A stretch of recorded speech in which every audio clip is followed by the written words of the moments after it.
The sound of a shotgun blast tore through the still morning air of Sweetwater, Texas, causing a flock of startled crows to take flight from the cottonwood trees lining the creek.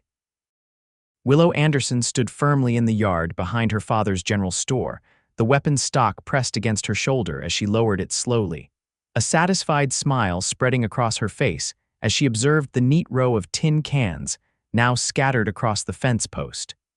Willow Marie Anderson. Her mother's shrill voice cut through her moment of satisfaction. "What in heaven's name do you think you're doing?" Willow turned to face her mother, whose face was pinched with disapproval beneath her perfectly arranged hair. Unlike her daughter, Margaret Anderson was the picture of propriety, her corset laced so tightly that Willow often wondered how the woman managed to breathe. "Target practice, mother," Willow replied, keeping her voice level despite the familiar tension that always arose between them. At 22, Willow had hoped her mother would have accepted by now that she wasn't going to transform into the delicate, obedient daughter she had always wanted. "In your father's trousers, no less. What if someone from town sees you?" Margaret hurried across the yard, her skirts swishing angrily around her ankles. "You promised you would wear the new dress and corset I bought you for the Founders' Day celebration tomorrow." Willow carefully set the shotgun down and brushed a strand of copper hair from her face. She had indeed made such a promise, though with little intention of keeping it. The blue taffeta dress her mother had selected was admittedly beautiful, but the whalebone corset that accompanied it felt like a cage around her ribs. "Mother, I can hardly breathe in that contraption, let alone move. How am I supposed to help father with the store inventory if I can't even bend over?" "Ladies aren't supposed to bend over," Margaret sniffed. "That's why we have gentlemen to assist us. And speaking of gentlemen, Walter Jenkins has expressed interest in calling on you again." Willow suppressed a groan. Walter Jenkins was the banker's son, perfectly respectable, utterly boring, and determined to have a wife who embodied all the qualities Willow rejected. "I'm not interested in Walter Jenkins," Willow said firmly, picking up the scattered tin cans. "Or any man who expects me to suffocate myself for the sake of a tiny waist. You're 22 years old, Willow. Most girls your age are married with at least 2 children by now. Your wild ways may have been tolerable when you were a child, but it's time to grow up and accept your place." "My place?" Willow felt her temper flaring. "My place is wherever I choose it to be, mother. This is 1876, not the Dark Ages." Margaret threw her hands up in exasperation. "You're impossible. Everyone in town already calls you wild behind your back." "Do you want to confirm their suspicions by parading around in men's clothing with a shotgun?" "Perhaps I am wild," Willow replied, squaring her shoulders, "but I'd rather be wild than trapped." Her mother's face softened slightly. "I just want what's best for you, darling. Life is difficult enough for women without inviting additional hardship by refusing to conform."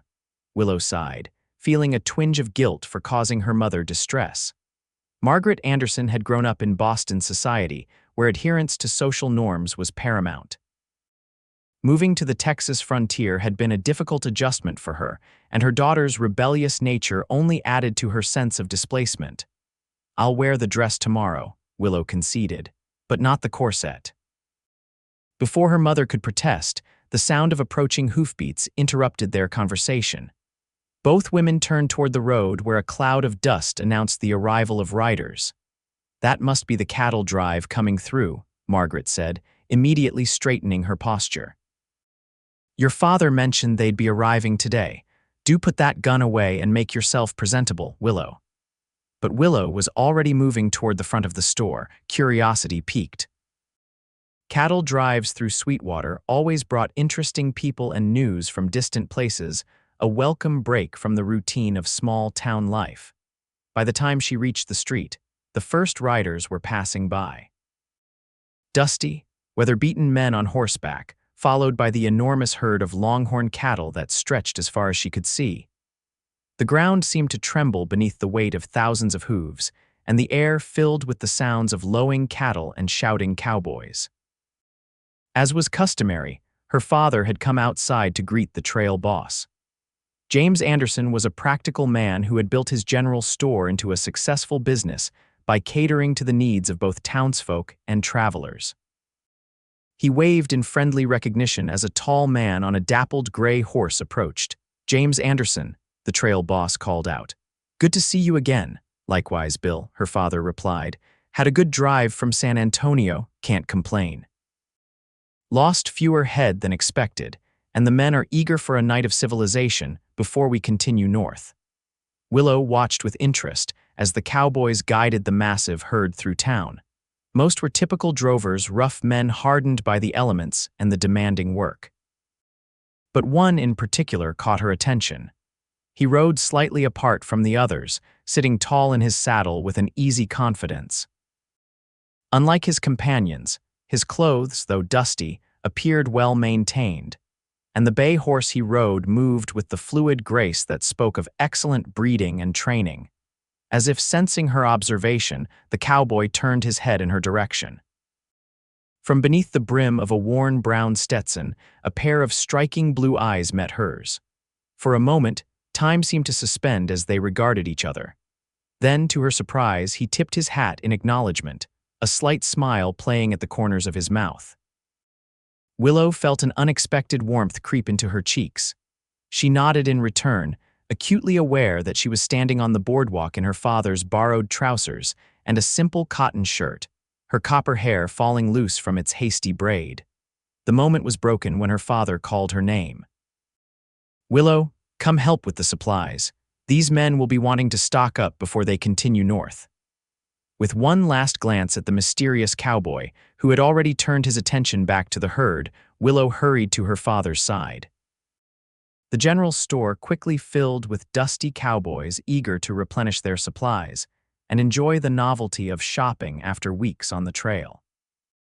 Willow worked alongside her father, measuring coffee beans, tobacco, and flour, wrapping parcels in brown paper, and calculating costs with quick efficiency. She was in the process of reaching for a tin of peaches on a high shelf when a voice spoke from behind her. "Allow me, madam." Willow turned to find herself face to face with the cowboy she had noticed earlier.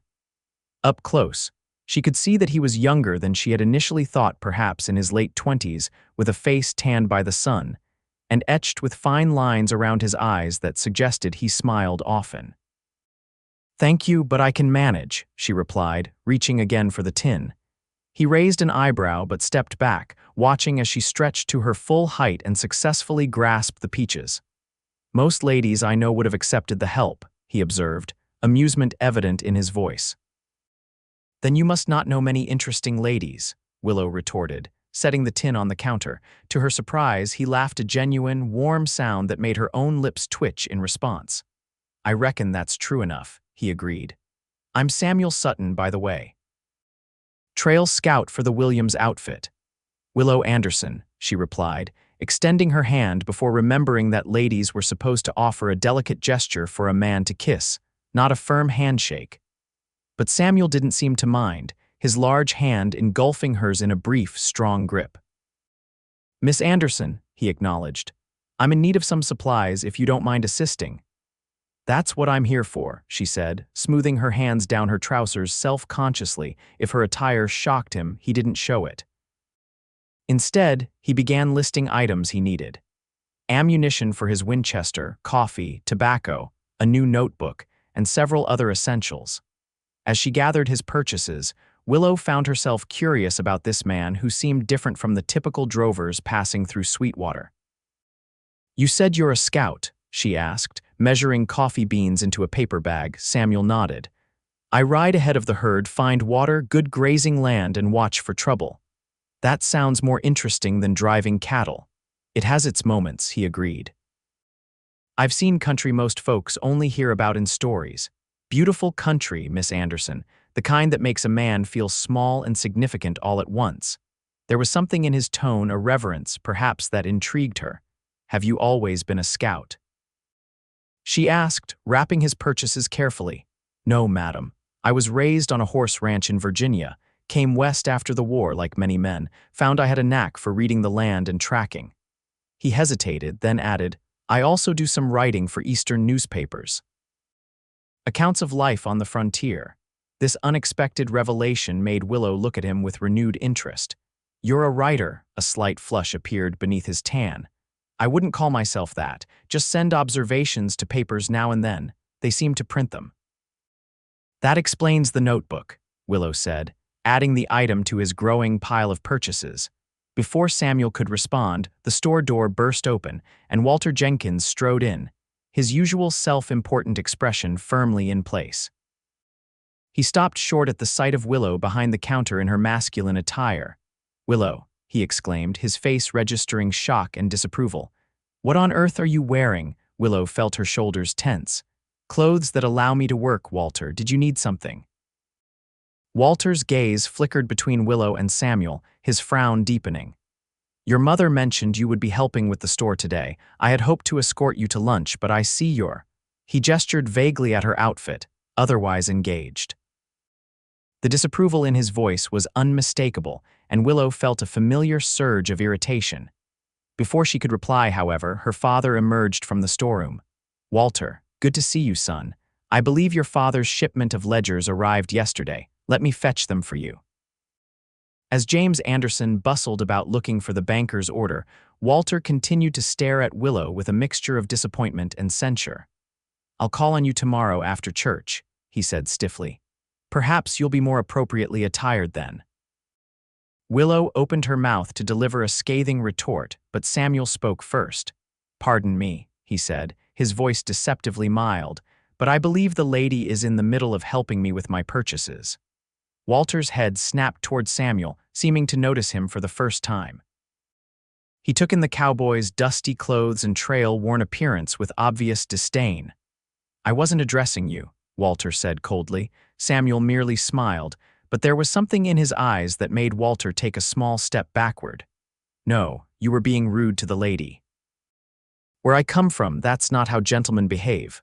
Walter's face reddened. "How dare you? Do you have any idea who I am?"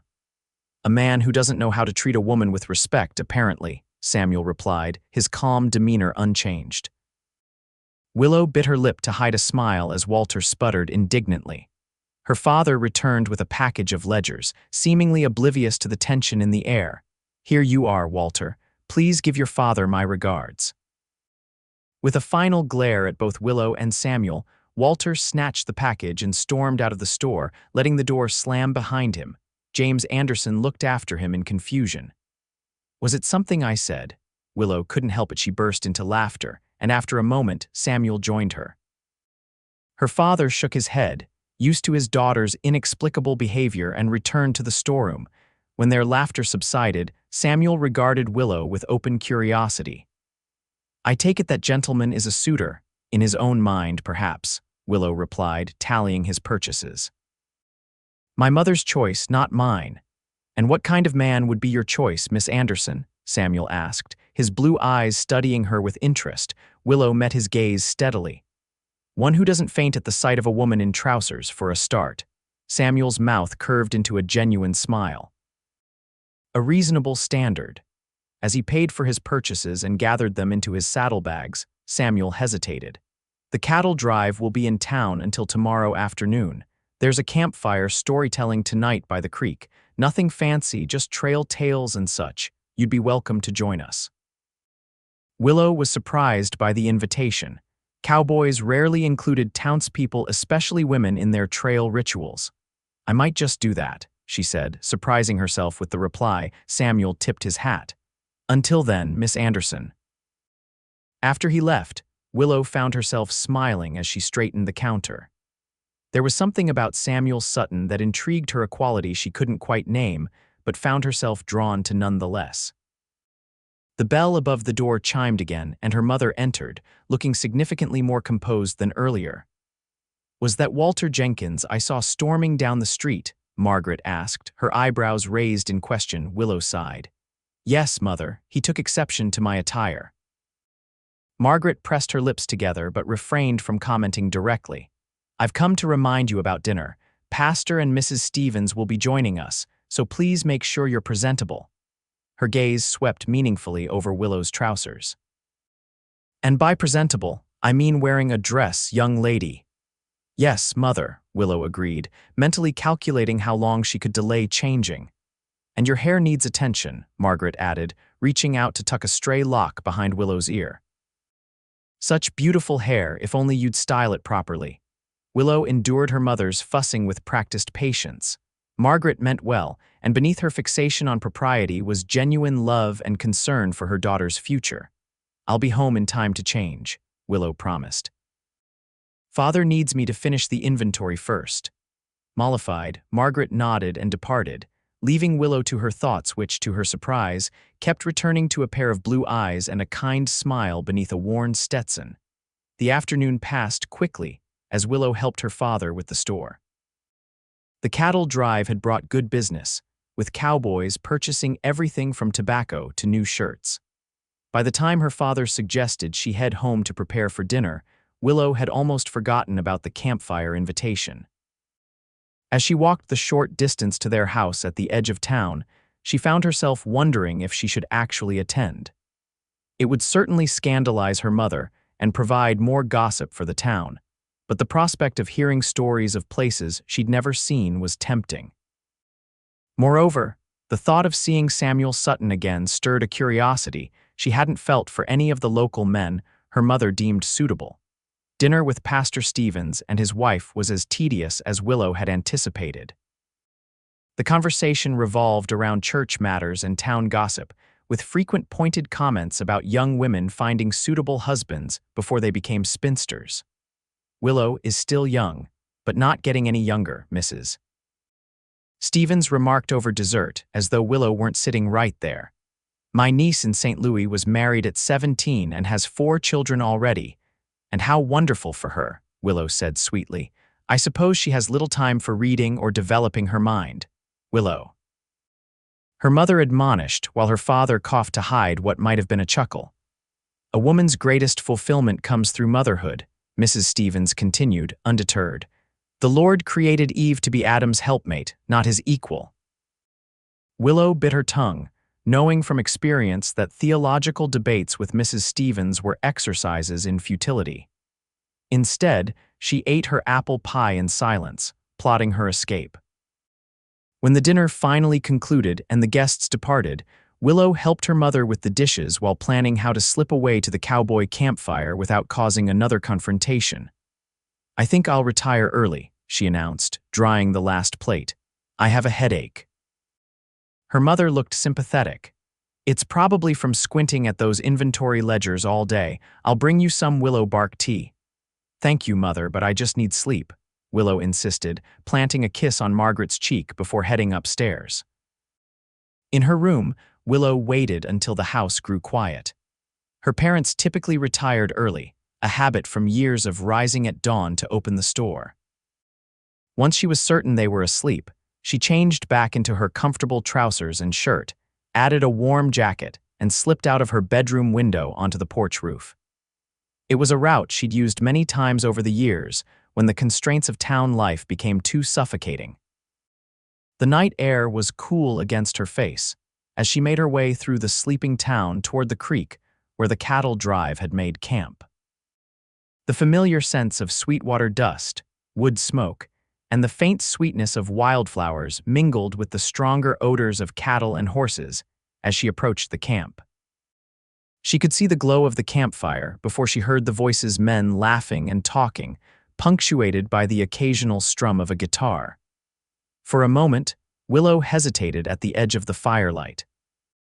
This was a man's world she was entering, and despite her independent nature, she wasn't foolish about the potential dangers. But then she heard Samuel's voice, distinct among the others, and something in its warm timbre gave her courage. She stepped into the circle of light. The conversation faltered as the cowboys noticed her presence. Some expressions registered surprise, others curiosity, and a few showed the wariness of men unaccustomed to female company. Samuel, who had been speaking, looked up mid-sentence. When he saw her, a smile spread across his face. "Miss Anderson," he said, rising to his feet, "you came." "I was promised stories," she replied, suddenly aware of all the eyes on her. Samuel gestured to a space on the log beside him. "And stories you shall have. Men, this is Miss Willow Anderson from the general store." "Miss Anderson, these are the finest cowhands this side of the Mississippi, though they might not look it at the moment." The introduction broke the tension, and several of the men nodded in greeting or touched their hats. Willow made her way to the offered seat, grateful for Samuel's easy manner. "You've arrived at a good time," Samuel continued. "Charlie was just about to favor us with a song." A weathered cowboy with a gray-streaked beard nodded shyly, cradling a battered guitar. "Don't know if it's fit for a lady's ears," he mumbled. "I assure you, Mr. Charlie, my ears are quite capable of handling whatever you intended to sing," Willow said, earning a few chuckles from the men. Charlie seemed to take her at her word and began to play, his fingers moving deftly across the strings. His voice, when he sang, was surprisingly melodic, a deep, clear baritone that carried easily through the night air. The song was a traditional ballad about a cowboy who fell in love with a rancher's daughter, only to be shot by her father. It was sad but beautiful, and Willow found herself moved by the emotion in Charlie's performance. When he finished, the group applauded, and Charlie ducked his head in modest acknowledgement. "That was lovely," Willow said sincerely. "Thank you, miss," Charlie replied, his leathery face creasing in a smile. "Learned it from my pa, who learned it from his. Music is how we keep our history," Samuel remarked. "Songs and stories passed down, changing a little with each telling but keeping their heart. Is that why you write?" Willow asked, turning toward him. "To preserve the stories." Samuel looked surprised that she had remembered this detail. "Partly," he admitted, "and partly because the East has strange notions about what the West is like.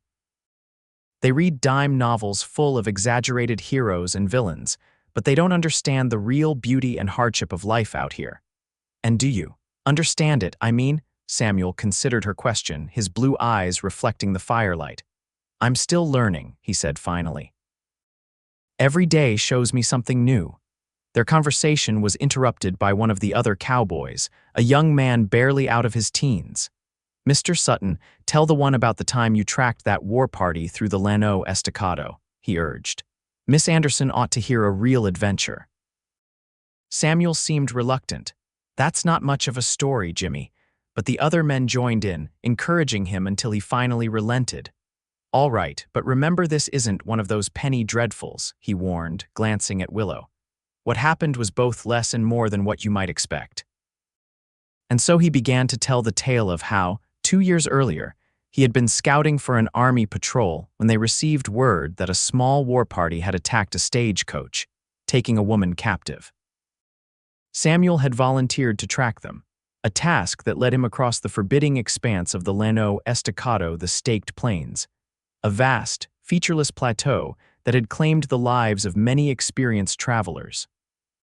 As he spoke, Willow found herself captivated not just by the story, but by the way he told it. There was no self-aggrandizement, no portrayal of the Comanche as savage villains.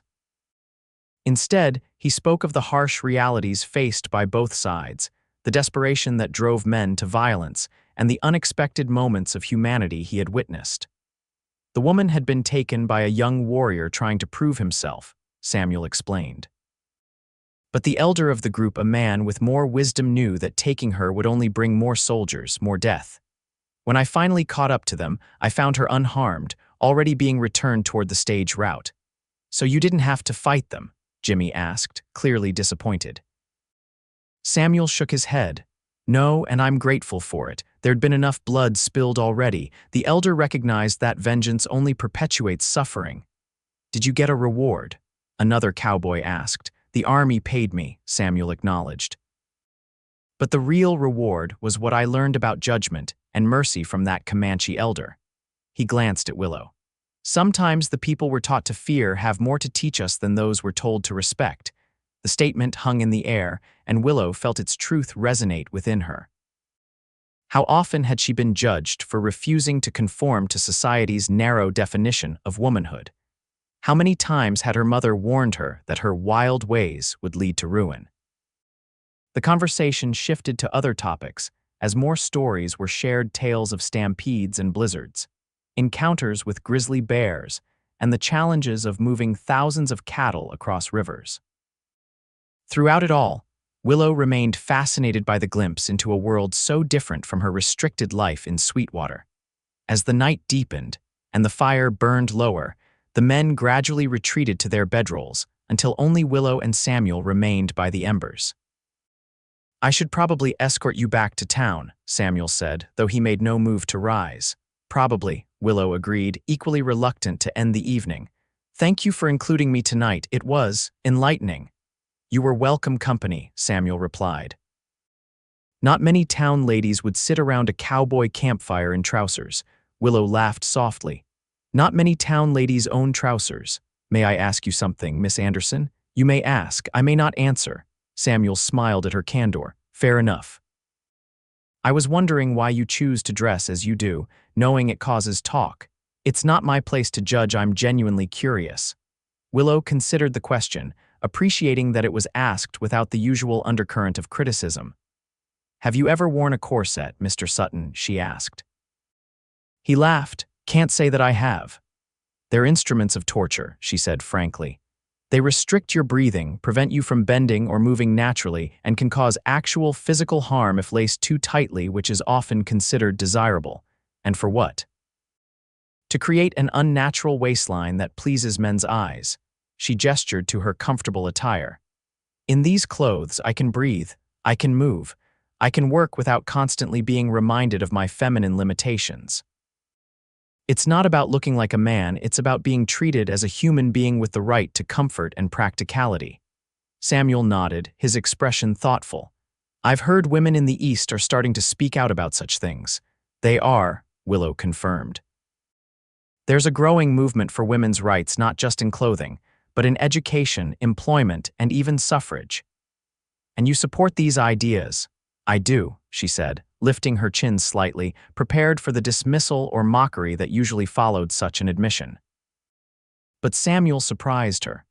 "The frontier needs practical people who can adapt and survive," he said. "Out here, a person's worth should be measured by their character and capabilities, not by whether they fit some Eastern notion of propriety." He smiled. "Some might call you wild for refusing to be confined, Miss Anderson, but I'd say wild suits the frontier just fine." The words sent an unexpected warmth through Willow's chest.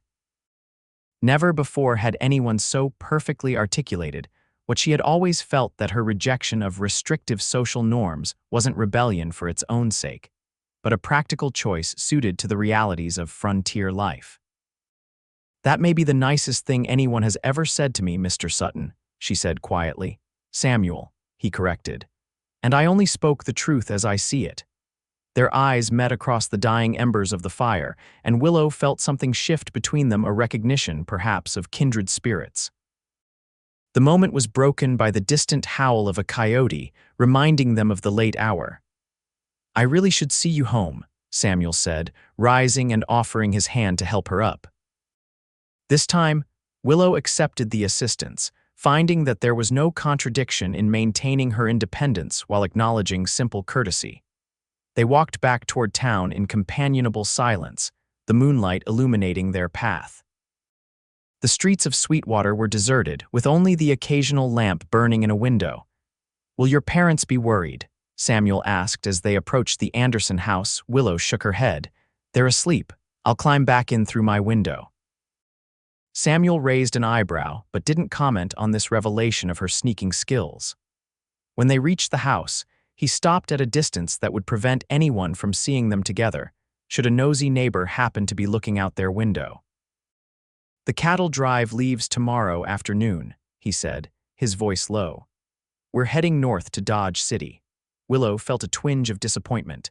One evening of conversation had hardly been enough to satisfy her curiosity about this unusual man. "Safe travels, then," she said, trying to keep her voice light. "And thank you again for the stories." Samuel hesitated, then reached into his pocket and withdrew a small, leather-bound notebook, not the new one he had purchased, but one that showed signs of extensive use. "I'd like you to have this," he said, holding it out to her. "It's filled with observations from my travels. Nothing fancy, but maybe it'll bring some of the wider world to you here in Sweetwater." Touched by the gesture, Willow carefully took the notebook. "Are you sure?" "These are your personal writings." "I'm sure," he replied. "I'd like to think of them being read by someone who understands their value." Their fingers brushed during the exchange, a brief contact that nonetheless sent a flutter through Willow's stomach. "Thank you, Samuel," she said softly. "I'll treasure it." He tipped his hat, his blue eyes holding hers for a moment longer than necessary. "Good night, Willow. Perhaps our trails will cross again someday. I'd like that," she replied honestly. With a final nod, Samuel turned and walked back toward the center of town, his tall figure gradually fading into the darkness. Willow watched until he disappeared, then clutched the notebook to her chest and made her way silently around to the back of the house to begin her climb. Once safely in her room, she lit a small lamp and settled onto her bed to examine Samuel's gift. The notebook was filled with his neat, flowing handwriting descriptions of landscapes and people, sketches of plants and animals, observations about the changing frontier. Reading his words was like traveling alongside him, seeing the world through his perceptive eyes. One passage in particular caught her attention. "The West is changing faster than most realize. The railroad pushes ever onward, bringing with it the so-called civilization of the East. And while there are benefits to progress, I fear something essential is being lost, a way of life, a freedom of spirit that may never be recaptured once gone. The very wildness that makes this land magnificent is being tamed, fenced, and commodified. Perhaps this is inevitable, but I can't help mourning what we stand to lose in the process." The sentiment resonated deeply with Willow. She had never traveled beyond Texas, yet she felt the same concern about the encroachment of Eastern conventions on frontier life, particularly as they related to women's roles and freedoms. She read until her eyes grew heavy, finally falling asleep with the notebook still clutched in her hands, dreaming of wide open spaces and a blue-eyed cowboy who valued wildness.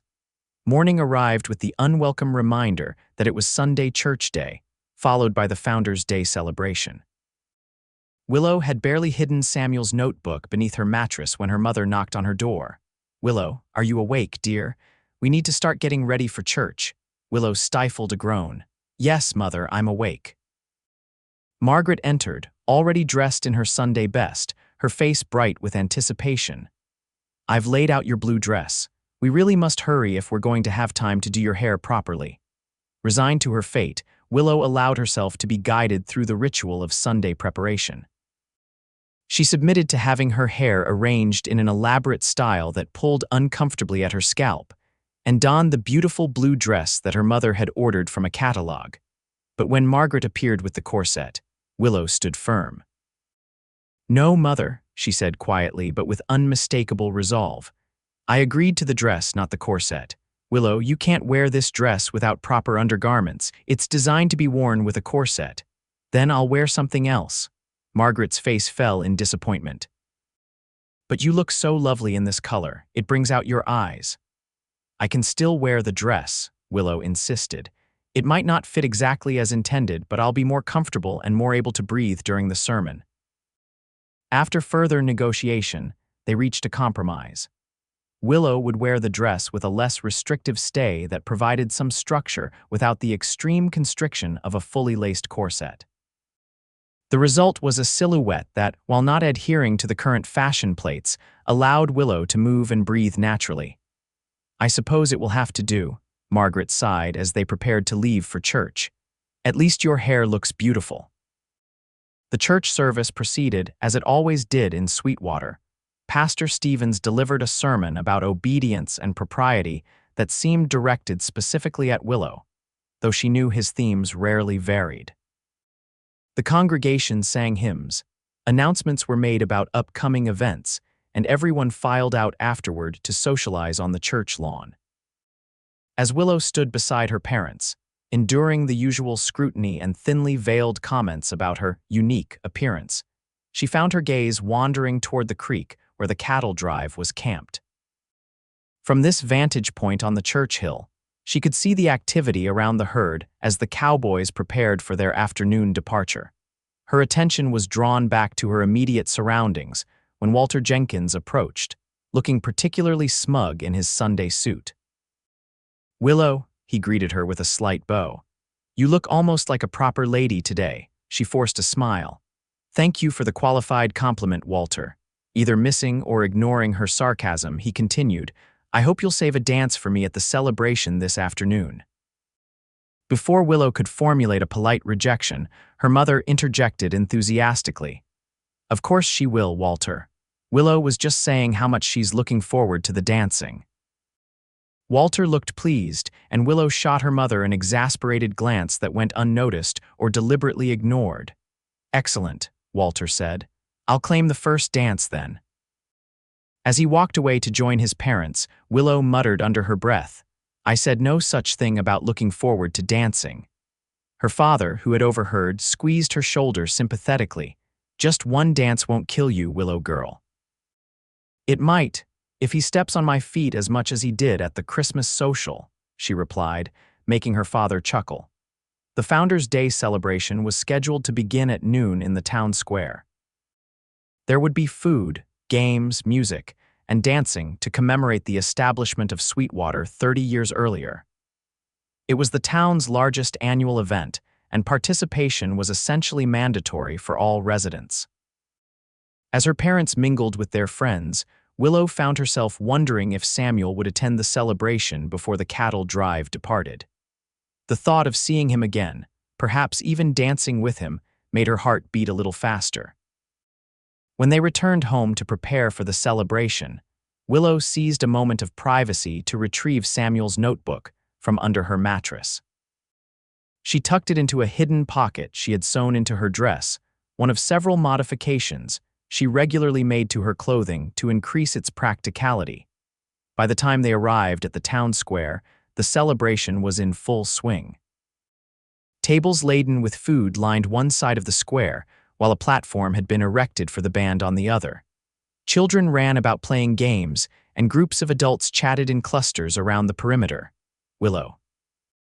She turned at the sound of her name to see her closest friend in Sweetwater, Clara Thompson, hurrying toward her. Clara was the daughter of the town doctor and one of the few people who accepted Willow's unconventional ways without judgment. "You actually wore a dress," Clara observed with mock astonishment as she embraced Willow. "Is the world ending?" Willow laughed. "Mother's influence, but notice the lack of a proper corset," Clara grinned. "Scandalous as always. Come on, I want to show you the quilt I contributed to the raffle." "I stayed up half the night finishing it." As Clara led her toward the display of raffle items, Willow scanned the growing crowd for any sign of Samuel or the other cowboys. She didn't see them, but the celebration was just beginning, and they had said they wouldn't leave until afternoon. Clara's quilt was indeed impressive, featuring an intricate pattern of stars in shades of blue and green. Willow was admiring the tiny, perfect stitches when she felt a presence beside her. "That's fine work," a familiar voice observed. Willow turned, unable to prevent the smile that spread across her face. "Samuel, I wasn't sure if you'd come to the celebration." He looked different in his Sunday clothes, clean-shaven, his hair neatly combed, wearing a black vest over a white shirt that emphasized the breadth of his shoulders. His customary Stetson was still in place, however. "Couldn't pass up the opportunity for a proper meal before getting back on the trail," he replied, his blue eyes warming as they met hers. "You look beautiful, if I may say so." Willow felt a blush rise to her cheeks. "Thank you." "Oh, this is my friend, Clara Thompson." "Clara, this is Samuel Sutton, trail scout for the Williams outfit." Clara's eyes widened with interest as she shook Samuel's offered hand. "Pleased to meet you, Mr. Sutton. Are you enjoying our little celebration?" "Very much," Samuel replied. "Though I admit I'm partial to the company more than the event itself." His gaze returned to Willow as he spoke, leaving little doubt as to whose company he meant. Clara's eyebrows rose, and she gave Willow a significant look that promised later interrogation. "Well, I should find my parents," Clara said, a knowing smile playing at her lips. "I'm sure they're wondering where I've disappeared to. Mr. Sutton, it was lovely to meet you." As Clara departed, Samuel offered his arm to Willow. "Would you walk with me? I'd like to hear more about Sweetwater's founding, since that's what we're celebrating." Willow placed her hand on his arm, acutely aware of her mother's watchful gaze from across the square. "I'd be happy to, though I should warn you that my knowledge of local history is somewhat irreverent." Samuel chuckled. "I wouldn't expect anything less." They strolled around the perimeter of the square. Willow pointing out landmarks and sharing the less sanitized versions of town stories, like how the first mayor had actually won his position in a poker game, or how the church had initially been a saloon before a revival meeting converted half the town. Samuel listened with evident enjoyment, occasionally contributing observations or asking insightful questions. Their conversation flowed easily, touching on books they had both read, places Samuel had seen in his travels, and their shared belief that the traditional boundaries between men's and women's roles were often arbitrary and limiting. "Have you ever thought of leaving Sweetwater?" Samuel asked as they paused near the band, which was setting up for the dancing portion of the celebration. Willow sighed. "Often, but my parents need me, especially my father. His eyesight is getting worse, though he won't admit it. I keep the books for the store now and help with inventory that requires reading small print." "That's admirable," Samuel said. "Not everyone would put family obligations before personal desires." "What about you?" Willow asked, turning the conversation away from herself. "Always moving, never settling anywhere. Is that what you want?" Samuel considered the question, his expression thoughtful. "It's suited me these past few years. After the war, I needed the space, the freedom, but lately—" He hesitated. "Lately, I've been thinking it might be time to find a place to put down roots." "What kind of place?" "Somewhere with good land and good people. Not too settled, but not lawless either. A place where a man or woman could be judged by their character rather than their conformity." He glanced down at her, somewhere a bit wild but with promise. The way he was looking at her made Willow's heart race. She was about to respond when the band struck up a lively tune and the center of the square began to clear for dancing. "Willow," her mother called, beckoning urgently. "Walter is looking for you. You promised him the first dance." Samuel's expression cooled slightly at the mention of Walter. "It seems you're in demand," he observed. "Not by choice," Willow muttered. "I should go before Mother comes over here." "Would you?" She hesitated, then gathered her courage. "Would you save a dance for me?" His smile returned, warming his blue eyes. "I'd be honored." Reluctantly, Willow left Samuel's side and made her way to where Walter stood waiting, looking impatient and proprietary. "There you are," he said, taking her arm without asking permission. "I was beginning to think you were avoiding me." "The thought did cross my mind," Willow replied with forced lightness. Walter frowned but led her to the dancing area without further comment. As they took their positions for the Virginia reel, Willow caught sight of Samuel standing at the edge of the square, watching the proceedings with interest. Dancing with Walter was as tedious as Willow had anticipated. He was technically proficient but stiff, and his conversation consisted primarily of discussing his own importance to the town's financial stability. Willow nodded at appropriate intervals while her mind wandered to the notebook hidden in her pocket and its author standing just yards away. When the dance ended, Walter attempted to retain her for the next one, but Willow firmly excused herself, claiming she needed refreshment. She had barely escaped when Clara intercepted her. "So," her friend said without preamble, "the handsome cowboy. Explain immediately." Willow laughed at Clara's dramatic demand. "There's nothing to explain. We met yesterday when he came into the store. And we talked. He's interesting, a scout who also writes for Eastern newspapers." Clara looked skeptical. "That's all." "Because the way he was looking at you suggested considerably more than interesting conversation." Before Willow could respond, the band began another tune, this one a waltz. She felt a touch on her elbow and turned to find Samuel beside her. "I believe you promised me a dance, Miss Anderson," he said formally, though his eyes danced with warmth. "So I did, Mr. Sutton," she replied, matching his tone but unable to suppress a smile. As Samuel led her to the dance floor, Willow was acutely aware of the attention they were attracting. Walter watched with obvious displeasure from beside the refreshment table, and her mother's expression was a mixture of confusion and concern. But when Samuel's hand settled respectfully at her waist and he guided her into the steps of the waltz, Willow found she didn't care about the watching eyes. Samuel was an excellent dancer, moving with the same fluid grace he had shown on horseback. "You dance well for a cowboy," she remarked. "My mother's influence," he replied with a smile. "She insisted her sons learn proper social graces, regardless of our frontier ambitions." She sounds like a wise woman. She was, Samuel said, a flicker of sadness crossing his features. She passed during the war while I was away fighting. I'm sorry, Willow said sincerely. Thank you. She would have liked you, I think. She had no patience for artifice either. They continued around the square, the conversation flowing as naturally as their movements together. Willow found herself wishing the dance would never end, that the cattle drive would be delayed, that there might be more time to explore whatever was developing between them. But all too soon, the music concluded and they slowed to a stop. Thank you for the dance, Samuel said, still holding her hand. The pleasure was mine, Willow replied, meaning it. He hesitated, then spoke in a lower voice. I need to get back to the herd soon. We're leaving within the hour. But I was wondering if I might write to you from the trail. Willow felt a flutter of excitement. I'd like that very much. And perhaps you'd write back. I could send letters to the post office in Dodge City and they'd forward them to wherever we are. I will, she promised. I'd enjoy hearing about your travels.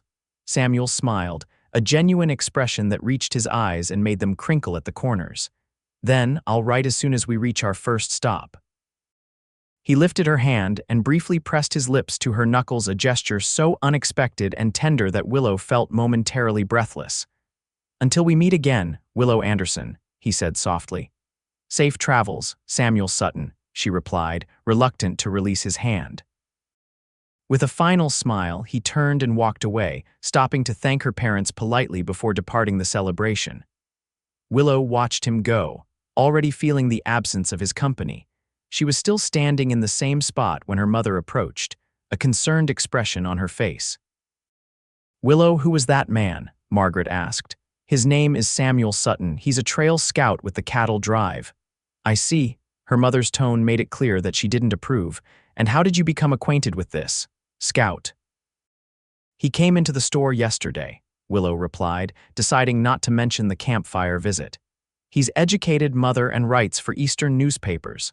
Margaret seemed slightly mollified by this information.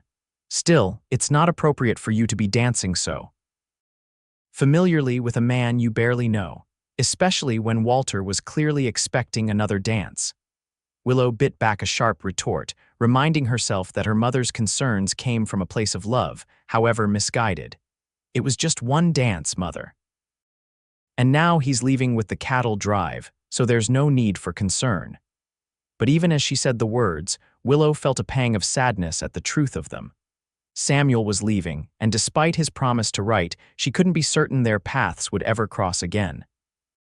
The remainder of the celebration passed in a blur of social obligations and forced smiles. Willow danced mechanically with Walter, and several other young men deemed suitable by town standards, ate a plate of food she barely tasted, and participated in conversations without fully hearing them. Her mind was elsewhere following a cattle drive north, wondering what Samuel might be thinking as Sweetwater faded behind him. It wasn't until she was back in her room that evening, changing out of her dress, that Willow remembered the notebook in her pocket. She retrieved it carefully and settled onto her bed to continue reading where she had left off the night before. Samuel's observations about the frontier resonated deeply with her own feelings about the constraints of society. His descriptions of the landscapes he had traversed made her yearn to see them for herself: the vast prairies of Kansas, the rugged mountains of Colorado, the red rock formations of the territories to the west. One entry in particular caught her attention. There's something about this country that gets into your blood. The endless sky, the freedom to chart your own course, the raw beauty that no painter could ever truly capture. Out here, a person stands or falls on their own merits, not on the accidents of birth or the opinions of society. Yet even as I write these words, I see the changes coming, the fences going up, the towns spreading, the old ways dying. Perhaps this brief moment in history, this wild, free interlude, is already passing. If so, I count myself fortunate to have witnessed it, even as I mourn what is being lost. Willow closed the notebook, holding it against her heart. In those words, she recognized a kindred spirit, someone who valued authenticity and freedom above convention, who saw the beauty in wildness rather than fearing it. For the first time, she allowed herself to acknowledge the growing feelings she had for this man she had known for barely 2 days. It wasn't merely attraction, though that was certainly present. It was recognition, the rare and precious sensation of finding someone who understood her in a way few others had ever bothered to try. Over the next few weeks, Willow fell into a pattern of checking the post office daily, hoping for a letter from Samuel. She continued her work at the general store, endured her mother's increasingly pointed comments about suitable marriages, and avoided Walter Jenkins as much as possible. When the first letter finally arrived, nearly 3 weeks after Samuel's departure, Willow could barely contain her excitement. She retreated to her favorite spot by the creek to read it in privacy. Samuel's handwriting was as neat and flowing as in his notebook. He described the cattle drive's progress, the challenges they had faced crossing the Red River, and the characters among the drovers. He wrote about the changing landscape as they moved north, the wildlife they encountered, and the small settlements they passed through. But the parts that made Willow's heart beat faster were the personal reflections. I find my thoughts returning often to our conversations in Sweetwater. It's rare to meet someone with whom words flow so easily, whose mind challenges and intrigues me.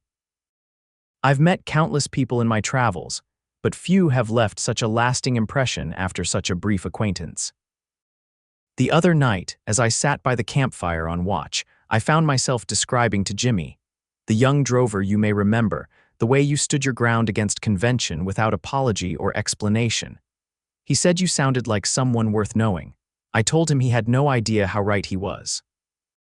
Willow read the letter 3 times before carefully folding it and tucking it into the pocket of her trousers. That evening, she wrote a lengthy reply, sharing news of Sweetwater, but also her own thoughts about the entries in his notebook, her frustrations with the limited opportunities for women, and her dreams of seeing more of the world than her small corner of Texas. Their correspondence continued over the following months. Samuel's letters arrived irregularly, depending on the cattle drive's proximity to established mail routes, but each one was a treasure that Willow read until the paper became soft with handling. Through his words, she followed the drive's progress to Dodge City, where they successfully sold the herd. Rather than returning immediately to Texas, Samuel had accepted a job guiding a group of Eastern investors through parts of Colorado and Wyoming territories they were considering for potential railroad development. "These men speak of progress and opportunity," he wrote, "but I see little consideration for the cost of their ambitions, the displacement of both people and wildlife, the scarring of landscapes that have remained unchanged for millennia. I try to help them understand the complexity of this land, but I fear their vision extends only to the bottom line of a ledger." Willow's replies were equally candid, sharing her growing dissatisfaction with the limitations of life in Sweetwater. Walter Jenkins had formally asked permission to court her, a request her mother had enthusiastically endorsed. Only her father's quiet intervention had prevented an immediate engagement, as he insisted Willow should have time to consider the proposal. "I feel increasingly like a specimen under glass," she wrote to Samuel. "Observed, judged, and expected to perform according to specifications I had no part in creating. Mother speaks of my duty to make a respectable marriage, while the town gossips wonder aloud what's wrong with me that I haven't settled down like other women my age. Only Clara and father seem to understand that I might want something more, something different." As summer turned to fall, Willow found herself at a crossroads. Walter's courtship had become increasingly insistent, supported by both sets of parents and the general expectation of the town. Her correspondence with Samuel, while intellectually and emotionally fulfilling, offered no practical alternative to the future being mapped out for her. Then, in late September, a letter arrived that changed everything. "I've accepted a position with the Denver Tribune as a correspondent covering the Western Territories. The newspaper's editor read some of my writings and offered me the opportunity to share stories of frontier life with a wider audience. This means I'll have a steady income and a home base in Denver, though I'll still travel extensively. Willow, I've been thinking a great deal about our conversations, both in person and through these letters. The connection we formed in those brief days in Sweetwater has only strengthened through our correspondence. I find myself measuring everyone I meet against you, and all fall short. I'll be passing through Texas in November, accompanying a cattle buyer who's looking to contract herds for next season's drives. I should arrive in Sweetwater around the 15th. I understand this may be presumptuous, but I would very much like to see you again. Perhaps then we could discuss whether there might be a future in which our paths align more permanently. Willow read the letter with her heart pounding so loudly she was sure it could be heard across the store. Samuel was coming back to Sweetwater. And while he hadn't made any explicit declaration, the implication of his words was clear. He was interested in more than friendship. The realization filled her with both joy and trepidation. In the months since their meeting, Samuel had come to occupy a significant place in her heart and mind. His letters had become her window to a wider world and a reminder that there were people who valued the very qualities others criticized in her. But what did it mean practically? Even if his feelings matched hers, Samuel's life involved constant travel. And while Denver was more established than Sweetwater, it was still a frontier city where life could be challenging, especially for a woman accustomed to the relative security of a family home. These thoughts preoccupied Willow as she went about her daily tasks in the weeks leading up to Samuel's expected arrival. She was in the midst of inventory when her father approached, his expression concerned. "You're a million miles away today, Willow girl," James observed, peering at her over his spectacles. "That's the third time you've counted that shelf of canned goods," Willow sighed. "I'm sorry, father, my mind is elsewhere." Would elsewhere happen to be with a certain cowboy whose letters have been arriving regularly these past months? Willow looked up in surprise. Her father smiled kindly. "I may be getting old, but I'm not blind yet," he said. "You light up like a lantern whenever one of his letters arrives." Feeling a blush creep up her cheeks, Willow admitted, "He's coming back to Sweetwater next month." James nodded thoughtfully. "I suspected as much from your distraction, and how do you feel about that?" "Happy," Willow said immediately, then more hesitantly and confused and a little scared. "Those all seem like appropriate emotions when your heart is involved," her father said gently. "Would you like to tell me more about this young man, beyond what I observed during our brief introduction at the Founders' Day celebration?" And so, sitting among the canned goods in the quiet afternoon store, Willow shared with her father the contents of Samuel's letters, the connection she felt with him, and her uncertainty about what might happen when he returned. James listened attentively, asking occasional questions, but mostly allowing his daughter to express her thoughts and feelings without judgment. "He sounds like a remarkable young man," he said when she had finished. "And it's clear he thinks highly of you, the real you, not some version he wishes you to be." "That's what makes him different," Willow agreed. "He doesn't want to change me." "Unlike Walter Jenkins," her father observed wryly. Willow smiled ruefully. "Walter wants a wife who will enhance his social standing and produce heirs for the Jenkins banking empire. He doesn't particularly care who that woman is, as long as she behaves appropriately. And your mother wants security for you," James added. "She fears that your unconventional choices will lead to hardship." "I know," Willow acknowledged. "She loves me and wants what she thinks is best, but I can't live my life based on her fears." James reached out and squeezed her hand. "Your mother and I want you to be happy, Willow girl. We may have different ideas about what that looks like, but in the end, it's your life to live." He paused, then added, "I'll speak with your mother about Samuel, perhaps prepare her a bit for his return." "Thank you, father," Willow said gratefully. True to his word, James did speak with Margaret about Samuel and his impending visit. The conversation did not go as smoothly as either had hoped, however, as evidenced by the argument Willow overheard that evening. "She hardly knows the man, James." Margaret's voice carried from the parlor to where Willow stood frozen in the hallway. "A few days of acquaintance, and some letters do not constitute a foundation for a serious attachment. Margaret, our daughter is 22 years old, intelligent and quite capable of judging character," her father replied calmly. "She's not suggesting an elopement, merely the opportunity to explore whether there might be something worth pursuing." But what about Walter? He's offered everything a young woman could want: stability, position in the community, a comfortable home. Everything except the freedom to be herself, James countered. Have you ever noticed how Walter looks at Willow? Not with love or even particular interest in her as a person, but as a piece to complete his collection of proper achievements. There was a pause, and when Margaret spoke again, her voice had softened. I just want her to be safe and provided for, especially when we're no longer here. I understand that, my dear. But don't you think Willow deserves the chance to find someone who values her spirit rather than seeking to suppress it?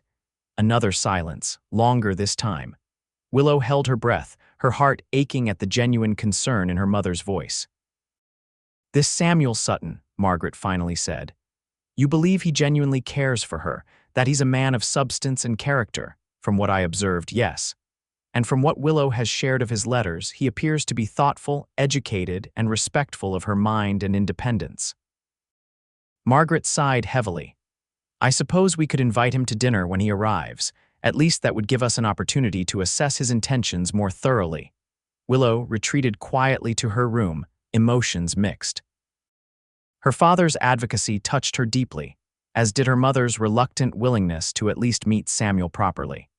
But Walter's continued pursuit complicated matters. He had made it clear that he expected a definitive answer to his proposal before year's end, and his patience was wearing thin.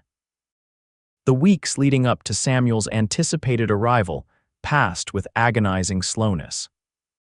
Willow threw herself into work at the store, volunteered extra hours at the school where she sometimes taught reading to younger children, and generally kept as busy as possible to prevent herself from constantly watching the road for riders from the north. When November 15th finally arrived, Willow was a bundle of nerves. She insisted on working in the store despite her mother's suggestion that she stay home and rest, as she looked rather peaked. In truth, Willow knew she would go mad sitting at home waiting, whereas the store at least offered the distraction of tasks and customers.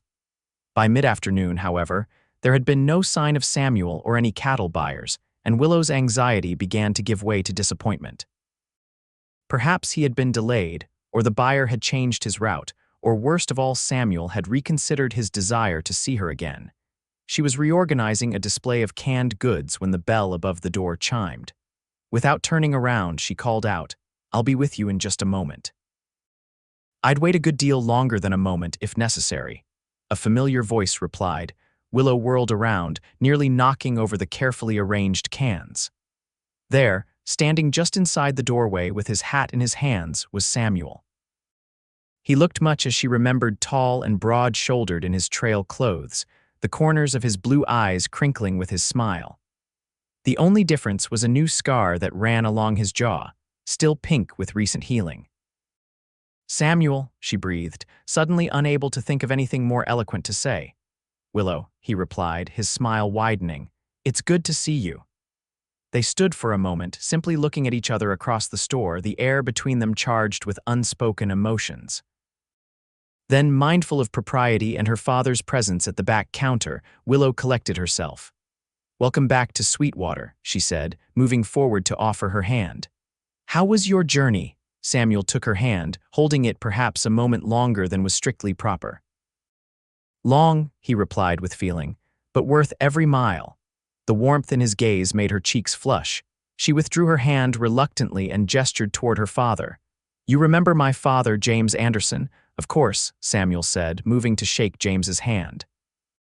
"It's good to see you again, sir." "Likewise, young man," James replied warmly. "We've heard a great deal about your adventures through your letters."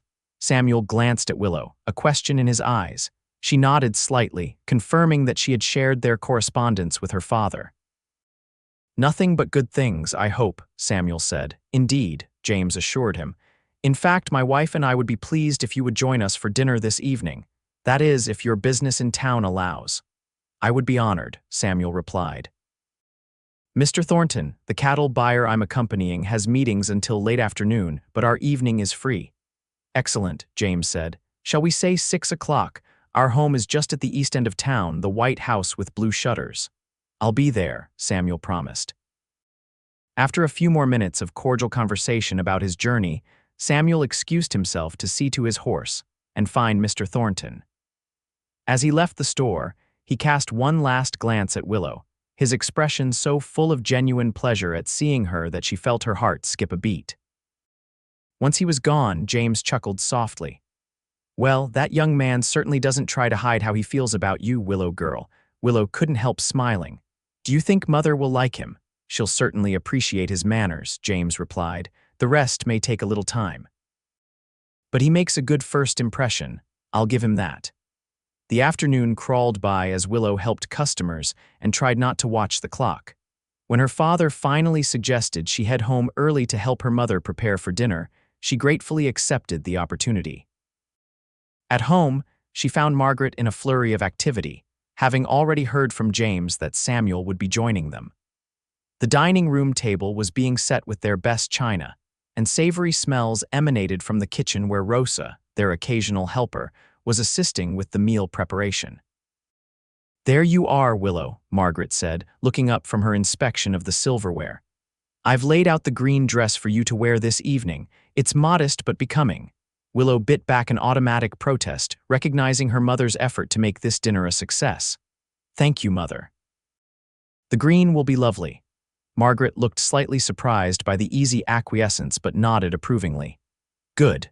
And perhaps we could arrange your hair in that style with the braids wrapped around. It frames your face so nicely." Again, Willow agreed without argument, which earned her a suspicious look from her mother. "You must be very eager to impress this young man," Margaret observed. "I want him to be welcomed," Willow replied honestly. "And I know how important first impressions are to you." Margaret's expression softened slightly. "Your father speaks highly of him, though I reserve judgment until I've met him properly." She hesitated, then added, "I do want you to be happy, Willow. I hope you know that." Touched by her mother's sincerity, Willow impulsively hugged her. "I know, Mother, and I appreciate that you're willing to meet Samuel with an open mind." Margaret returned the embrace briefly before straightening and resuming her usual brisk manner. "Well, we'd best get on with preparations. There's much to do before 6 o'clock." By the time a knock sounded at their door that evening, the house was filled with delicious aromas, the table was perfectly set, and Willow had been dressed, her hair arranged, and her appearance scrutinized multiple times by her mother. James went to answer the door while Willow stood nervously in the parlor, smoothing non-existent wrinkles from her green dress. Her mother sat primly on the sofa, her expression composed but watchful. Samuel entered the room behind her father, and Willow's breath caught in her throat. He had clearly made an effort with his appearance, wearing a well-tailored dark suit that emphasized his broad shoulders. His hair was neatly combed, and he had shaved, revealing more clearly the new scar along his jawline. But it was the expression in his eyes when they fell on her that made her heart race, a mixture of admiration, affection, and something deeper that she dared not name yet. "Good evening, Miss Anderson," he said formally, though the warmth in his voice belied the conventional greeting. "Thank you for inviting me to your home." "Good evening, Mr. Sutton," she replied, extending her hand. "May I present my mother, Margaret Anderson?" Samuel turned to Margaret with a respectful bow. "Mrs. Anderson, it's a pleasure to meet you. Your home is lovely, and I'm grateful for your hospitality." Margaret assessed him with a critical eye that softened almost imperceptibly, as Samuel presented her with a small gift, a beautifully bound book of poetry he had purchased in Denver, knowing from Willow's letters that her mother enjoyed verse. "How thoughtful," Margaret said, genuinely pleased by the gesture. "You must tell us about Denver during dinner, Mr. Sutton. I understand it's becoming quite civilized." "Parts of it are, madam," Samuel replied diplomatically, "though it retains much of its frontier character as well." The conversation continued pleasantly as they moved to the dining room. Samuel proved to be an excellent dinner guest, regaling them with stories of his travels that were entertaining without being boastful, asking thoughtful questions about Sweetwater and the Andersons' business, and generally demonstrating both good manners and genuine interest in the family. By the time Rosa served dessert, Margaret's special apple pie, even Willow's mother had visibly warmed to him, laughing at his description of an Eastern tenderfoot who had attempted to ride a half-broken Mustang with predictably disastrous results. You mentioned in your letters that you're now working for a newspaper, Mr. Sutton, James inquired as they enjoyed their pie. Samuel nodded. The Denver Tribune has hired me as a correspondent covering the Western Territories. It allows me to combine writing with travel, which suits me well. And is there much demand for such articles? Margaret asked, a practical consideration clearly in mind. Surprisingly so, Samuel replied. People in the East are fascinated by the West, though their understanding is often based on exaggerated dime novels rather than reality. The Tribune's editor believes there's value in presenting a more authentic picture of frontier life and development. It sounds like uncertain work, Margaret observed, the concern evident in her voice. Samuel acknowledged this with a nod. There's some truth to that, Mrs. Anderson. However, I've been fortunate to establish a reputation for reliable reporting, and the Tribune has offered me a permanent position with a regular salary, rather than payment per article. And this satisfies you, Margaret pressed. A life of constant movement without the stability of a permanent home. Willow tensed at her mother's direct questioning, but Samuel didn't seem offended. It has satisfied me until recently, he replied, his gaze flickering briefly to Willow. But I find my priorities shifting. The Tribune position is based in Denver, with travel as needed rather than constant movement. I've recently purchased land outside the city, a small ranch with good water and grazing. It's modest, but with potential for growth. This revelation surprised Willow, who hadn't known about the ranch purchase. Samuel had mentioned in his letters that he was considering putting down roots, but not that he had already taken concrete steps in that direction. A ranch requires a considerable investment of time and resources, James observed. How will you manage that alongside your newspaper work? I've hired a foreman, a former cavalry sergeant who knows the territory well. He oversees the day-to-day operations while I'm traveling. Eventually, I hope to spend more time there myself, perhaps breeding horses rather than cattle. That was my family's business in Virginia before the war. The conversation continued as they finished dessert and retired to the parlor for coffee. Throughout the evening, Willow observed the subtle shift in her mother's attitude from polite skepticism to grudging respect, as Samuel demonstrated that he was not merely a drifting cowboy, but a man with education, ambition, and plans for the future. When Samuel finally took his leave, having been invited to return for dinner the following evening as well, Margaret's goodbye was noticeably warmer than her initial greeting had been. "What did you think of Mr. Sutton?" Willow asked her parents after Samuel had departed. James smiled. "I think he's every bit the man your letters suggested, Willow girl." Margaret was more measured in her response. "He's certainly well-spoken and has good manners, and I appreciate that he appears to be establishing himself with both the newspaper position and the ranch property." She hesitated, then added, "But I still believe Walter offers more security and a position in the community that you've known your whole life." Willow sighed, unsurprised by her mother's continued advocacy for Walter, but heartened that she hadn't dismissed Samuel outright. "Thank you both for welcoming him so graciously," she said. "It meant a great deal to me." Later, lying in bed, Willow replayed the evening in her mind. Samuel had been everything she remembered and more: intelligent, respectful, entertaining, and undeniably attracted to her.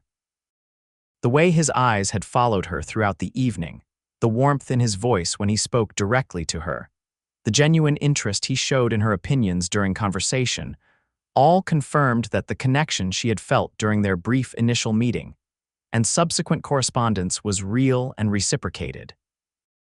But practical questions remained. Samuel's life was in Denver now, hundreds of miles from Sweetwater. Even if their feelings for each other developed further during his visit, what future could they have? The following day brought an unexpected complication. Willow was working in the store when Walter Jenkins entered, his expression more smug than usual. "Good morning, Willow," he greeted her. "I've just had a most interesting conversation with my father and yours." A sense of foreboding filled her. "Oh, what about?" Walter straightened his already impeccable waistcoat. "Your father has agreed that it's time to formalize our understanding. We'll announce our engagement at the Christmas social, with the wedding to follow in the spring." Willow stared at him in disbelief. "I beg your pardon." No need to pretend surprise, my dear, Walter continued, oblivious to her growing anger. We've been moving toward this for months. Your father sees the advantages clearly, and while he insisted on giving you time to adjust to the idea, he's now in agreement that the matter should be settled. Is he indeed? Willow said, her voice dangerously calm. How interesting that my father would make such arrangements without consulting me. Walter frowned slightly. Well, naturally he would discuss it with you in his own time. I simply wanted you to know that the last obstacles have been removed. Your parents recognize that a match between our families is ideal for all concerned. Before Willow could form a suitably scathing response, the store door opened and Samuel entered. He took in the scene: Willow's flushed face and rigid posture, Walter's proprietorial stance, and paused. I apologize if I'm interrupting, he said carefully. I can return later. Not at all, Willow said quickly. Mr. Jenkins was just leaving. Walter looked between them, his frown deepening into a scowl. I don't believe we've been properly introduced, he said stiffly. Samuel Sutton, Samuel replied, extending his hand. I believe we encountered each other briefly during my last visit to Sweetwater.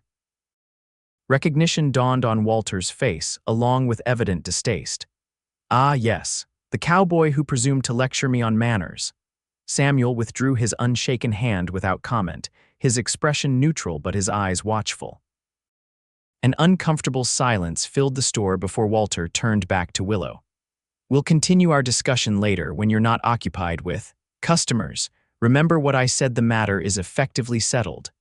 With that, he departed, the door closing firmly behind him. I'm sorry if I caused tension, Samuel said once Walter had gone. It's not your fault, Willow assured him, still seething. Walter Jenkins excels at causing tension all on his own.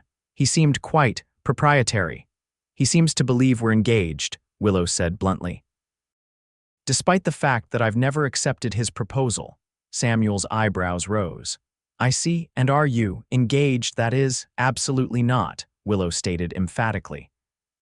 Though apparently my father has given Walter reason to believe otherwise, which is a conversation I intend to have with him very soon.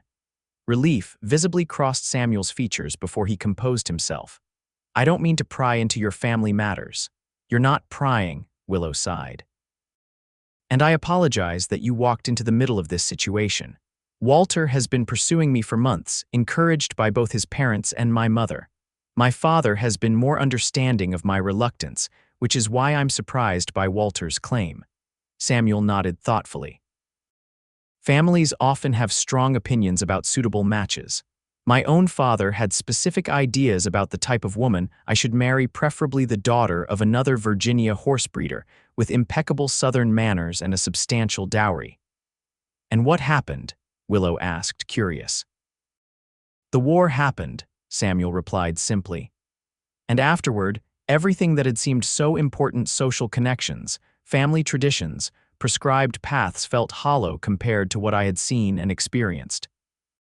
My father never fully understood my decision to come west, but he respected that I needed to find my own way.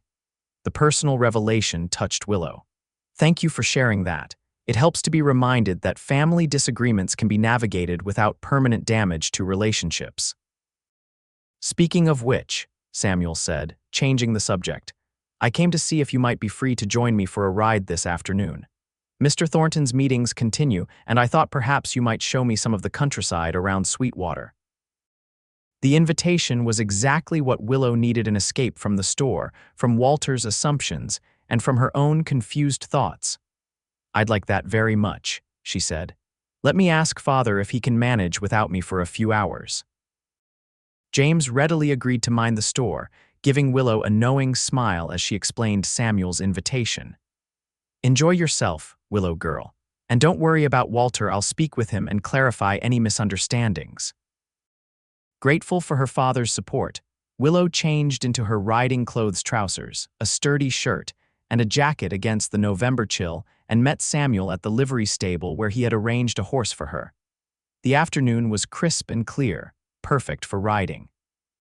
Willow led Samuel along her favorite trails, showing him the best views of the surrounding countryside. They talked easily as they rode. continuing conversations begun in their letters, sharing observations about the landscape, and exchanging stories of their experiences since they had last seen each other. When they reached a high ridge overlooking the valley where Sweetwater nestled, they dismounted to rest the horses and enjoy the vista. "It's beautiful country," Samuel observed, standing beside Willow at the edge of the ridge. "Different from the mountains and plains I've been traveling, but with its own charm." "I've always loved this view," Willow admitted. "When I was younger, I used to ride up here whenever I felt confined by town life. It helped to look out at the horizon and know there was more world beyond what I could see." Samuel turned to study her profile, his expression thoughtful. "Have you ever traveled outside of Texas?" She shook her head. "No. My father took me to San Antonio and Dallas for business a few times, but never beyond state lines. My mother spent her youth in Boston and has nothing good to say about the discomforts of long-distance travel. Would you like to see more of the country?" he asked. "The mountains of Colorado, the Great Plains, the cities of the East, very much," Willow replied without hesitation. "Your letters have only increased my desire to experience these places firsthand." Samuel was quiet for a moment, seeming to gather his thoughts. Then he turned fully toward her, his expression earnest. "Willow, I need to be direct about something. My time in Sweetwater is limited. Mr. Thornton will have concluded his business within a week and will be returning to Colorado. Before I leave, I want to be clear about my feelings and intentions." Willow's heart began to race, but she met his gaze steadily. "I'm listening. From the moment we met, I felt a connection with you unlike anything I've experienced before. Our correspondence has only deepened that feeling. You're intelligent, principled, courageous, and unwilling to compromise your true nature to satisfy arbitrary social expectations. These are rare and precious qualities." He took a step closer, his blue eyes intense. "I came back to Sweetwater because I couldn't stop thinking about you, couldn't stop wondering if what I felt might be reciprocated. I had to know if there was a possibility of something more between us." Willow found herself holding her breath, scarcely daring to believe what she was hearing. "I realize we've spent very little time in each other's physical presence," Samuel continued. "And I understand that letters, however revealing, are not the same as daily interaction. I'm not asking for promises or commitments today. What I am asking is whether you might consider coming to Denver, perhaps to visit initially, to give us an opportunity to discover if what we've begun could develop into something lasting." His proposal was so unexpected, so unlike the conventional courtship progression she had been raised to expect, that for a moment Willow was speechless. Samuel misinterpreted her silence. "I apologize if I've been presumptuous," he said quickly. "I understand this is unconventional and your family might have concerns." "Yes," Willow interrupted, finding her voice at last. "Yes, you understand. Or yes, you would consider visiting Denver."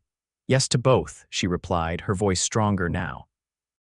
"I would very much like to visit Denver and explore what might be possible between us."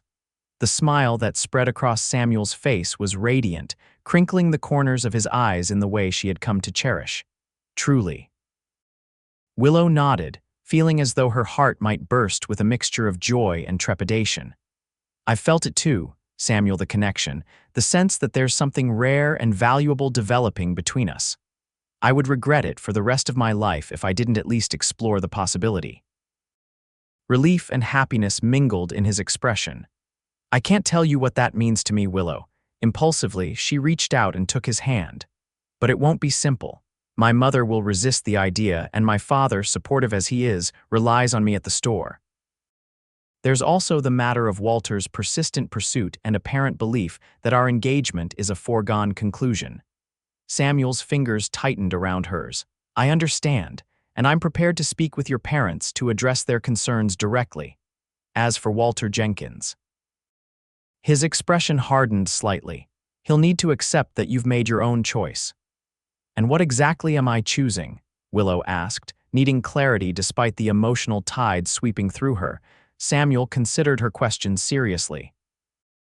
"Initially, a visit to Denver, an opportunity for us to spend time together without the constraints of your life here or the limitations of letters. Beyond that, if things develop as I hope they might, The chance to build a life together based on mutual respect, shared values, and genuine affection. His voice softened. I believe we could create something remarkable together, Willow Anderson. The sincerity in his voice and eyes left no room for doubt. This was not a whim or a casual flirtation, but a thoughtful proposal from a man who had considered his feelings carefully. Then I accept, she said simply. We'll face whatever obstacles arise together. For a moment they stood in silence, hands clasped, the significance of the moment settling around them like the clear autumn air. Then, with a gentleness that contrasted with his rugged appearance, Samuel raised his free hand to touch her cheek. "May I kiss you, Willow?" he asked softly. Instead of answering with words, Willow lifted her face to his, closing the distance between them. Their lips met in a kiss that was tentative at first, then growing in confidence and warmth. His hand cradled her face as if she were something precious, while hers found their way to his shoulders, steadying herself against the rush of emotions. When they finally parted, both slightly breathless, Samuel rested his forehead against hers. "I've been wanting to do that since the Founders' Day dance," he admitted with a smile. "Worth the wait?" Willow asked, her own lips curved in a matching smile. "Absolutely," he replied. "Though I hope we won't have to wait as long for the next one," Willow laughed, feeling lighter than she had in months. "I think that can be arranged." The ride back to town was filled with both practical discussions about how to approach her parents and moments of shared joy at their newfound understanding. By the time they returned the horses to the livery stable, they had agreed that Samuel would speak with her father the following day, requesting permission to court her officially with the understanding that this courtship would involve her visiting Denver. That evening, during his second dinner with the Anderson family, Samuel was more relaxed, having established a rapport with both of Willow's parents the previous night. The conversation flowed easily, with discussions of books, current events, and Samuel's experiences in Colorado. After dinner, while Margaret showed Samuel some family photographs in the parlor, Willow took the opportunity to speak privately with her father in his study. "Walter came to the store today," she said without preamble. "He seems to believe that you've agreed to our engagement being announced at the Christmas social." James looked genuinely surprised. "I've agreed to no such thing. In fact, I specifically told Harold Jenkins yesterday that while I appreciated his son's interest, any decision about marriage rested entirely with you." Relief flooded through Willow. "So Walter was misrepresenting the situation." "It appears so," her father said, frowning. "I'll speak with Harold about this. Walter has no right to make claims about arrangements that don't exist." "Thank you, Father," Willow said sincerely. "There's something else you should know. Samuel has asked if I would consider visiting Denver to spend more time together and explore whether our relationship might develop further." James studied his daughter's face. "And what did you tell him?" "That I would like to go, but that I needed to discuss it with you and Mother first." Her father nodded slowly. "I suspected something of this nature might be forthcoming. The way that young man looks at you is quite telling." He smiled gently. "And the way you look at him is equally revealing." Willow felt a blush rise to her cheeks. "I care for him, Father. More than I ever thought possible after such a brief acquaintance. But I don't want to leave you in a difficult position with the store." James reached out to cover her hand with his. "Willow girl, as much as I value your help in the business, I would never want it to come at the expense of your happiness. If visiting Denver is what you want, we'll manage the store. Perhaps it's time I hired more regular help anyway." "And Mother?" Willow asked hesitantly. Her father sighed. "Your mother will be concerned, naturally. She still favors Walter's suit and fears the uncertainty of a life away from Sweetwater, but I believe she can be brought around to the idea, especially if Samuel speaks with us formally about his intentions." "He intends to do that tomorrow," Willow said. "He wants to request permission to court me properly, with the understanding that it would involve my visiting Denver." "That's the right approach," James approved. "It will appeal to your mother's sense of propriety, even if she remains skeptical about the arrangement itself." Willow impulsively hugged her father. "Thank you for understanding. It means more than I can express." James returned the embrace warmly. "I just want you to be happy, my dear, and I believe Samuel Sutton might be the man to make you so." The following day, true to his word, Samuel requested a private meeting with both of Willow's parents. Willow waited anxiously in her room, unable to concentrate on reading or any other diversion while her future was being discussed below. After what seemed an eternity, there was a soft knock at her door. It was her mother, her expression difficult to read. "Your young man has been quite persuasive," Margaret said without preamble, "though I still have reservations about this unconventional arrangement." Hope surged through Willow. "Then you're not opposed," Margaret sighed, moving into the room to sit beside Willow on the bed. "I wanted security for you, a settled life with a respectable husband in a community where you have connections and support. The idea of you traveling alone to Denver to visit a man you barely know goes against everything I was taught about propriety." "Samuel is hardly a stranger, Mother," Willow pointed out gently. "We've been corresponding for months, and Denver is a civilized city, not a lawless mining camp." "So Mr. Sutton was at pains to assure us," Margaret acknowledged. "He also spoke quite eloquently about his respect for your intelligence and independence qualities that, I must admit, Walter Jenkins seems to view as flaws to be corrected rather than assets to be valued." This unexpected insight from her mother surprised Willow. "You've noticed that about Walter?" Margaret's lips twitched in a small smile. "I am not entirely blind to his shortcomings, Willow. I simply believe the advantages of a match with him outweighed them." She paused, then added more softly, "Perhaps I was wrong." Willow reached for her mother's hand, deeply moved by this rare admission. "What did you and Father tell Samuel?" "That we would permit a formal courtship, including a visit to Denver under certain conditions." Margaret straightened her shoulders, her practical nature reasserting itself. "You will stay with a respectable family. Mr. Sutton has mentioned colleagues at the newspaper who have offered hospitality. Your father and I will accompany you to Denver's for the first week to assess the situation for ourselves, and there will be a clear understanding that this is an exploratory visit, not a commitment to marriage." These conditions were more generous than Willow had dared to hope for. "Thank you, Mother. I know this isn't easy for you." Margaret's expression softened. "Your father reminded me that my own parents objected when he proposed to me a shopkeeper with aspirations to establish a business on the frontier was hardly what they had envisioned for their Boston-bred daughter. Yet I followed my heart, and while life has had its challenges, I have never regretted that choice." She squeezed Willow's hand.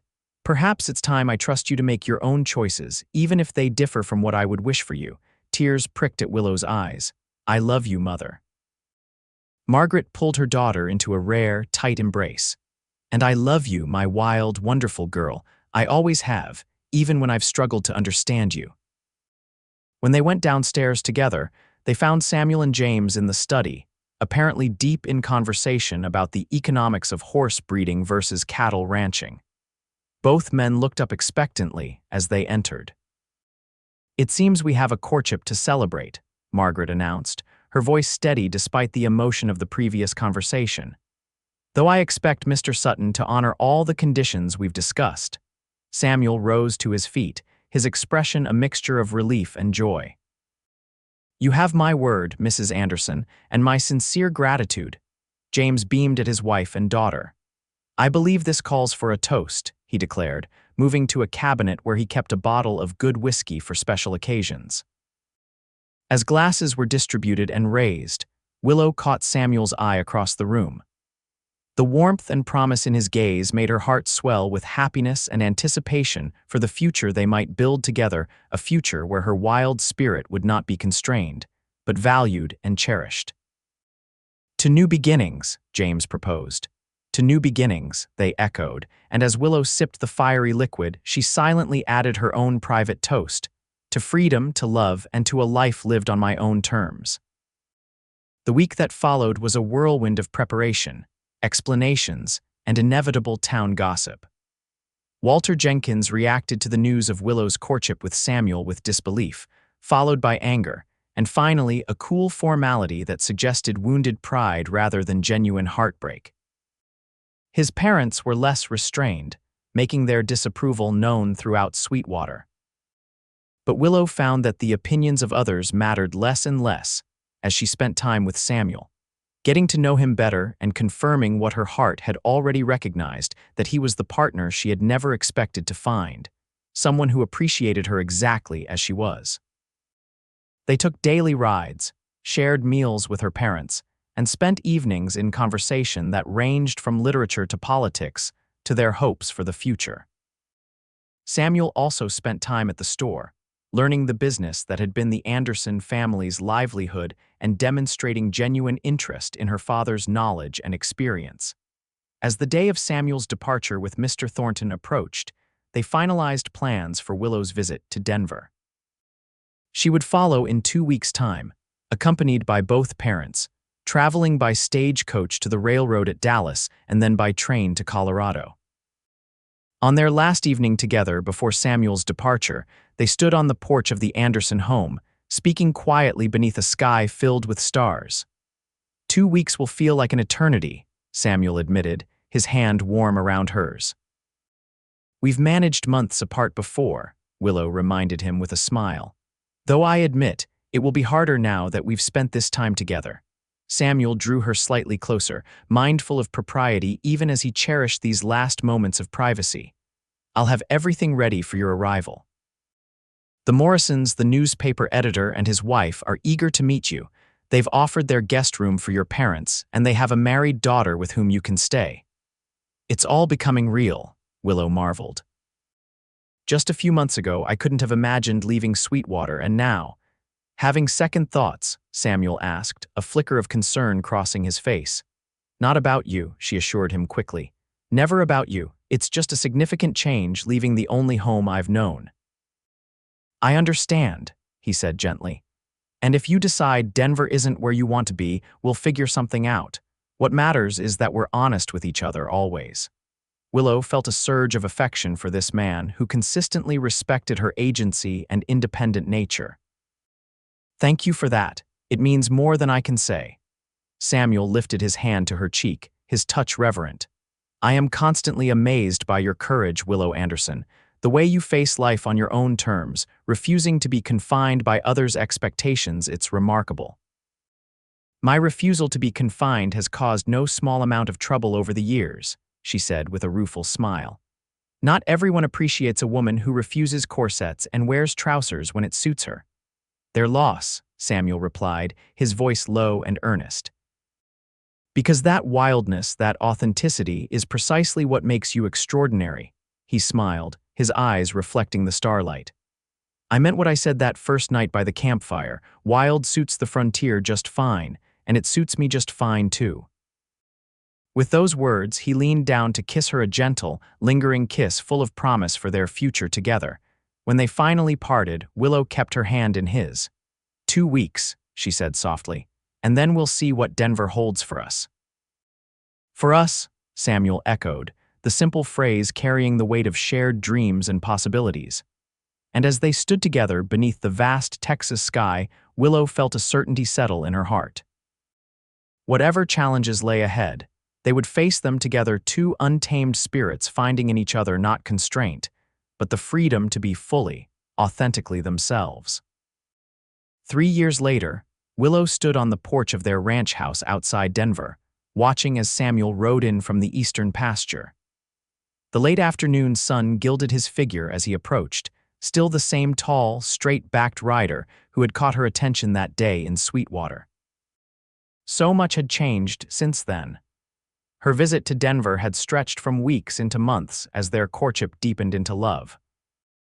Her parents had returned to Texas, with mixed emotions, her father pleased by her evident happiness. Her mother reassured by the respectable circles Samuel moved in, but still concerned about her daughter living so far from home. Willow had found her own place in Denver quickly. Her practical experience from the general store had proven valuable when she took a position managing a bookshop owned by friends of Samuel's editor. Her straightforward manner and genuine interest in helping customers find exactly what they needed had made the shop increasingly popular, especially among women who appreciated being taken seriously as readers. Samuel's writing career had flourished as well. His articles for the Tribune had expanded into a regular column, and he had recently published a collection of essays about frontier life that was receiving favorable reviews in Eastern literary circles. But their greatest joy was the ranch, initially a modest property that they had gradually expanded, focusing on breeding the fine horses that had been Samuel's family tradition in Virginia. It was hard work, but deeply satisfying, and they shared it equally, with Willow as involved in the business decisions and daily operations as Samuel. They had married in a small ceremony in Denver a year after her arrival, with her parents traveling from Sweetwater for the occasion. Even her mother had finally accepted that this unconventional path had led her daughter to genuine happiness. Now, as Samuel dismounted and tied his horse to the hitching post, Willow's hand drifted unconsciously to her abdomen, where the first subtle signs of their child's growth were beginning to show. They had just confirmed the pregnancy last week, and the news had filled them both with wonder and anticipation. "You're thinking serious thoughts," Samuel observed as he climbed the porch steps to join her. Despite the dust of the day's work, he pulled her into an embrace, pressing a kiss to her forehead. Willow smiled up at him. "Just reflecting on how much has changed since that cattle drive came through Sweetwater." "Ah," he said, understanding in his eyes. "Having regrets about trading your settled town life for this wild existence with a disreputable newspaper man," she laughed, wrapping her arms around his waist. "Not a single one. Though I'm still waiting for you to become disreputable. So far you've been disappointingly respectable." "Give me time," he promised with a grin. Then, more seriously, "Are you feeling well? No more morning sickness?" "Much better today," she assured him. "Dr. Mitchell says everything is progressing normally." Samuel's hand joined hers over their growing child, his expression one of wonder. "I still can't quite believe it sometimes that we found each other, that we've built this life together, that we're going to be parents." "Believe it," Willow said softly. "Though I admit, I occasionally wonder what people in Sweetwater would think if they could see me now running a ranch, writing the business correspondence, riding alongside my husband to check the herds." "They'd say you're wild," Samuel replied, echoing the words that had once been meant as criticism. "And I'd say they're absolutely right." He brushed a strand of copper hair from her face, his touch still sending the same thrill through her after 3 years of marriage. "Wild and perfect exactly as you are." As the sun set behind the Rocky Mountains, painting the sky in shades of gold and crimson, Willow leaned into her husband's embrace, profoundly grateful for the path that had led them here. She had refused to be confined by corsets, by conventions, by others' limited vision of what a woman could be, and in doing so, had found not only freedom but a love that celebrated rather than constrained her spirit. Wild indeed, she thought contentedly, and all the better for it.